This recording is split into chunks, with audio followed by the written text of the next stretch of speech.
लोकतंत्र की परिभाषा समझाने के लिए एक सेमिनार का आयोजन किया गया। आपको बता दें, रविवार को सेक्टर 31 में इस आयोजन को किया गया था।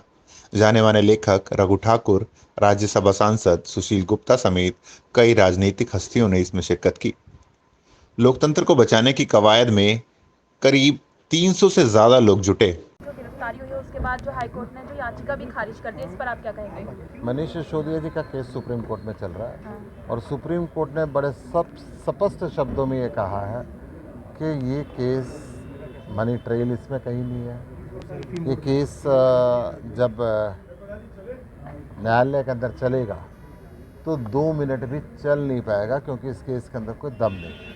हरियाणा के मुख्यमंत्री जी का ट्वीट आता है कि आपको मुफ्त खाने की आदत है, मुफ्त खाया हुआ कब निकल जाए पता नहीं, आपके मंत्रियों को बेहतर कौन समझ सकता है। आपके तीनों मंत्रियों के ऊपर बोलते हुए ये ट्वीट कर रहे हैं, इसके बारे में क्या कहें? मैं एक बड़ी स्पष्ट बात ये कह दूँ, शिक्षा हम फ्री देते हैं, चिकित्सा हम फ्री देते हैं, बिजली हम फ्री देते हैं, पानी हम फ्री देते हैं, महिलाओं को बस यात्रा हम फ्री देते हैं, बुजुर्गों को तीर्थ यात्रा हम फ्री देते हैं।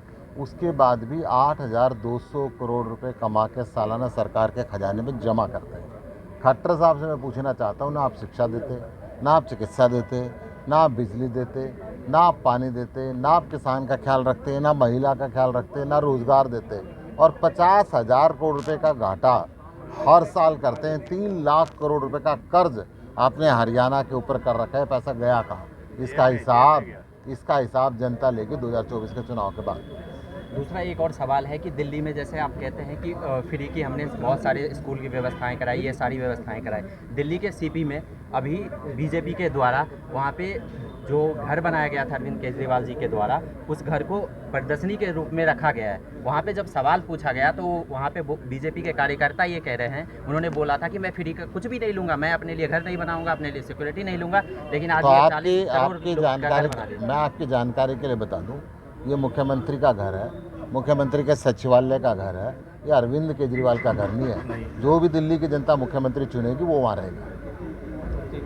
आज हमने सेक्टर 31 के कम्युनिटी सेंटर में एक प्रोग्राम रखा था, अंडरस्टैंडिंग डेमोक्रेसी। यहाँ हमारे सांसद सुशील गुप्ता जी, लेखक परंजय गुहा ठाकुरता जी और गांधीयन और सामाजिक तौर के लीडर रघु ठाकुर जी 3 वक्ता रहे। बहुत अच्छा प्रोग्राम रहा। और किस तरह आज डेमोक्रेसी जो लोकतंत्र है उसका फैब्रिक बदल रहा है और सिटीजन्स का क्या इसमें महत्वपूर्ण रोल है, उस पर बहुत बढ़िया चर्चा हुई। ऑलमोस्ट 2 घंटे बाद चली। कोई भी आदमी मुझे लगता है कि उठ के गया नहीं। और ये मैसेज हम पूरे इस आपके माध्यम से पूरे देश और को देना चाहते हैं कि अगर डेमोक्रेसी को खतरा लग रहा है तो केवल जो खतरा कर रहा है उसकी जिम्मेदारी नहीं है, जो हम आम नागरिक हैं हमारी भी जिम्मेदारी बनती है। क्योंकि जब हम खामोश रहते हैं तो क्रूरता बढ़ती चली जाती है, अन्याय बढ़ता चला जाता है। डेमोक्रेसी का जो फैब्रिक है वो ख़त्म हो जाएगा। उसको बचाने की जो रिस्पॉन्सिबिलिटी जिम्मेदारी है वो हमारी जनरेशन पे है। और अगर हम लोग चुप रह गए तो अगली जनरेशन इस देश में रहने लायक नहीं रहेगी। जो अफोर्ड कर सकते हैं वो अपने बच्चों को तो वैसे ही बाहर भेज रहे हैं। लाखों बच्चे बाहर जा चुके हैं। आप देखेंगे वीज़ा के नाम पे यूएस, कनाडा, यूके सब जगह इंडियन जा रहे हैं। लेकिन जो नहीं जा सकते, जो अफोर्ड नहीं कर सकते, लाखों करोड़ों बच्चों को इस देश में रहना है।